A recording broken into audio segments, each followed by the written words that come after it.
Добрый день, дорогие подписчики и гости канала. Они часто усложняют нам жизнь, особенно летом. Красноватые опухшие укусы от насекомых, которые просто не перестают чесаться.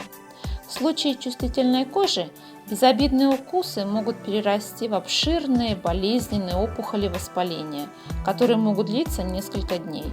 Помочь сможет мазь с подорожником. Она снимает зуд, оказывает охлаждающее действие, уменьшает отечность и ускоряет заживление. В этом видео вы узнаете, на что еще способна мазь из подорожника и как ее можно приготовить самостоятельно, не прилагая особых усилий. Чтобы приготовить мазь самостоятельно, вам понадобится всего лишь 3 ингредиента. 1 горсть свежесобранных листьев подорожника, 100 мл растительного подсолнечного или оливкового масла, 12 грамм пчелиного воска. Шаг 1. Собранные листья подорожника нарежьте на мелкие кусочки. Поместите измельченные листья в банку с закрывающейся крышкой и залейте в нее растительное масло, так чтобы листья были покрыты целиком. Шаг 2. Теперь потребуется немного терпения.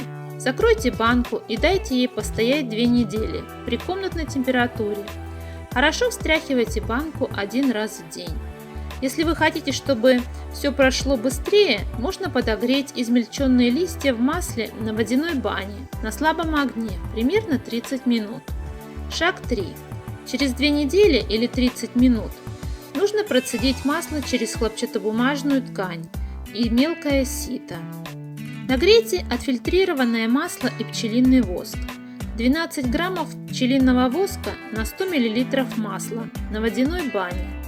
Когда пчелиный воск растворится, перелейте смесь в банку. После остывания банку можно закрывать. Мазь может храниться несколько месяцев. Для тех, кто не хочет использовать пчелиный воск, есть веганская альтернатива. Используйте кокосовое масло в качестве растительного масла. Просто нагрейте 100 граммов кокосового масла с подорожником на водяной бане. Дайте постоять около получаса, затем процедите траву и вылейте мазь прямо в банку. Не удивляйтесь, мазь будет немного отличаться по текстуре и цвету от мази из пчелиного воска. Мазь от подорожника подходит в качестве мази от простуды или при растирании от укусов, зуда, небольших ран, ожогов, кожной экземе и нейродермита.